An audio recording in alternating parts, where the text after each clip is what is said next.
안녕하세요, 데디가잼입니다. 요즘 퇴사 걱정들 많이 하시죠? 제가 사업 컨설팅을 하고 있는데 오시는 분들 중에 실제로 이런 분들이 있더라고요. 저 지난달에 퇴사했어요. 이런 분들이 생각보다 많더라고요. 근데 퇴사라는 게 혼자이신 분들은 그냥 뭐 바로 때려쳐도 되겠지만 저처럼 책임져야 될 가족이 있는 분들은 솔직히 쉽지 않잖아요. 그리고 준비 없이 감정적으로 퇴사하면 인생이 꼬일 수 있거든요. 저는 그걸 누구보다 뼈저리게 겪어봤기 때문에 오늘은 제 이야기를 한번 해보려고 합니다. 퇴사 이야기를 하려면 제가 어떤 일을 했었는지부터 말씀드려야겠죠. 제 꿈은 원래 가수였어요. 고등학교 축제나 가요제 같은 데 나가면 상도 받기도 하고 뭐 노래방 가서 노래 부르면 밖에서 막 쳐다보고 그랬었거든요. 제 딴엔 나름 잘한다고 생각하는데 근데 저 어렸을 때만 해도 어른들이 음악한다고 하면 약간 색안경을 끼고 보던 시절이었거든요. 그래서 일단은 대학교를 가자 해서 경영학과를 졸업하고 취업을 바로 했어요. 근데 또 이 꿈을 포기할 수가 없겠더라고요. 그래서 엄마한테 엄마 나 직장 때려치고 가수할 거야. 서울 올라갈 거야. 그때 엄마한테 진짜 욕을 바가지로 먹었던 기억이 나는데 그렇게 무작정 서울로 상경했어요. 진짜. 근데 현실은 쉽지 않더라고요. 결국 친구 추천으로 보컬 학원에 입사하게 됐는데 처음엔 트레이너 연수를 시작했거든요. 근데 어쩌다 보니까 관리직 이사로 직책이 바뀌면서 그렇게 관리직 이사로 10년이라는 긴 시간을 일하게 됐습니다. 연봉도 꽤 높았어요. 제가 20살 중반에 취직했으니까 그때 당시에 제 친구들 중에 대기업 다니는 친구들 연봉 정도 됐으니까요. 근데 무엇보다 제가 가장 좋았던 건 제가 노래 부르는 걸 좋아하다 보니까 일하다가 스트레스 받으면 옆에 공연장 같은 곳이 있어서 거기 가서 노래를 부를 수가 있었거든요. 일하다 스트레스 받으면 가서 노래 부르고 그래서 친구들이 정말 부러워했었어요. 그렇게 안정적으로 직장 생활을 하고 있는데 결정적인 사건이 발생하게 돼요. 제가 2019년도 10월에 결혼을 했어요. 그래서 결혼하고 신혼여행을 막 다녀왔는데 코로나가 터진 거예요. 이건 뭐 저뿐만이 아니라 영상 보시는 분들도 다 겪으셨을 것 같은데 제가 다니던 보컬 학원은 진짜 가장 직결되는 사업군이었거든요. 당연히 학원 매출 막 박살나고 같이 일하던 직원들 다 떠나고 저도 많이 불안해지더라고요. 그때 제가 퇴사를 결심하게 된 첫 번째 사건이 터져요. 코로나 때문에 학원 상황이 안 좋아지다 보니까 제가 받던 월급의 절반 50%를 감봉받게 돼요. 이때 처음으로 이런 생각이 들더라고요.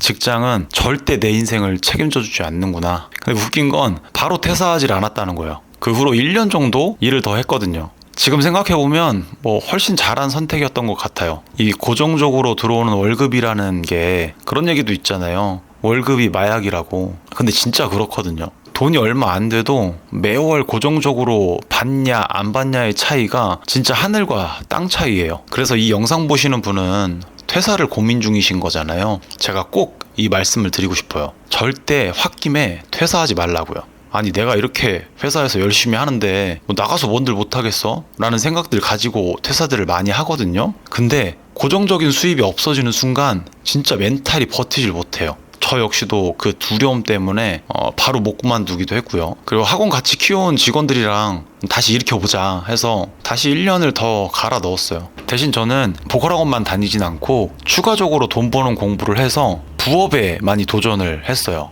월급이 반토막 났다 보니까 돈을 더 벌 수밖에 없었거든요. 근데 그때는 이게 참 불행이라고 생각했는데 오히려 지금 생각해보면 제 인생의 전환점을 가져다준 기회의 순간이었던 것 같아요. 진짜 돈 된다는 건 다 해봤던 것 같아요. 블로그, 유튜브, 쿠팡 파트너스, 뭐 온라인 판매, 그 중에서 가장 빠르게 성과가 난 게 바로 온라인 판매였어요. 처음엔 위탁 판매로 시작해서 월순이익 50만 원에서 한 100만 원 정도 만들었거든요. 근데 이게 생각보다 달달한 거예요. 한 달에 100만 원 번다 그러면 연봉으로 따지면 1200만 원인데 연봉 협상 1200만 원? 쉽지 않거든요. 근데 이게 오류인 게 제가 원래 사업을 하던 사람이 아니다 보니까 한 달에 추가로 들어오는 50에서 100만 원이라는 돈이 만족이 돼버린 거예요. 그래서 안주하게 된 거죠. 지금 만약에 그때로 다시 돌아가면 이거 되네? 하고 미친 듯이 더 매출을 올리려고 노력할 것 같은데 뭐 어찌됐건 그렇게 퇴사를 미루고 1년이라는 시간을 회사에 더 남게 되죠. 근데 세상 일이 다 마음먹은 대로 잘 되지 않잖아요. 코로나가 금방 끝날 줄 알았는데 생각보다 길어지더라고요. 그래서 감봉을 한 번 더 받게 돼요. 이제 진짜 벼랑 끝이구나.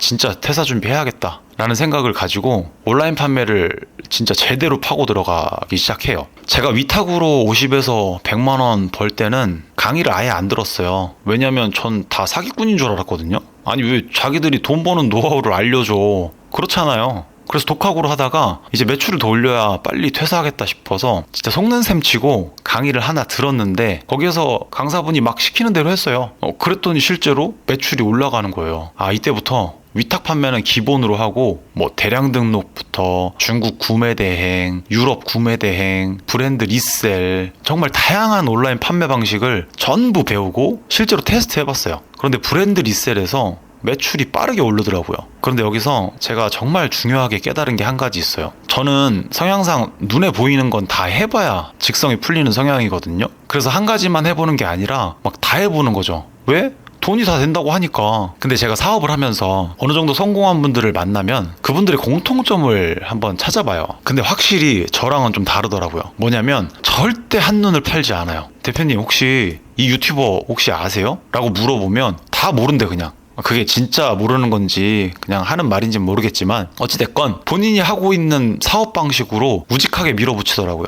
언제까지? 될 때까지. 요즘 유튜브 보면 그렇잖아요. 이거 하면 뭐 쉽게 돈 번다 이런 영상들 정말 많잖아요. 거기에 현혹되지 않으셨으면 좋겠어요. 저는 정말 많이 현혹됐거든요. 진짜 강의비로만 한 몇천 원 썼을 거예요. 이건 와이프한테 비밀인데. 세상에 쉽게 돈 버는 방법은 절대 없어요. 심지어 저한테 강의 들으시는 분들 중에서 막 사기당하고 오시는 분들도 있어요. 쉽게 돈 번다는 얘기 듣고. 그런 건 절대 없으니까 좀 현혹되지 않으셨으면 좋겠고요. 특히나 몇천 몇억을 뭐 3개월 만에 번다? 그런 자극적인 콘텐츠에 너무 현혹되지 않으셨으면 좋겠어요. 한 가지 방향을 정하셨거나 아니면 배우셨으면 일단 그 하나에만 집중해서 최대한 결과를 만들어 보세요. 그럼 그 다음 스텝은 알아서 자연스럽게 따라올 거예요. 저도 브랜드 리셀이라는 판매 방식에만 집중했고 결과적으로 매출이 폭발적으로 늘었어요. 2022년 1월에 매출 1,000만원, 2월 달에 4,000만원, 3월 달에 8,000만원. 이게 다 제가 계획 세웠던 매출인데 다 달성을 했어요. 이 정도면 퇴사해도 되겠다 싶어서 22년 4월 달에 저는 퇴사를 하게 됩니다. 제가 퇴사한 지 딱 4개월 뒤에 8월이죠. 저희 첫째 딸이 태어났어요. 뭐 직장에서 월급 받을 때보다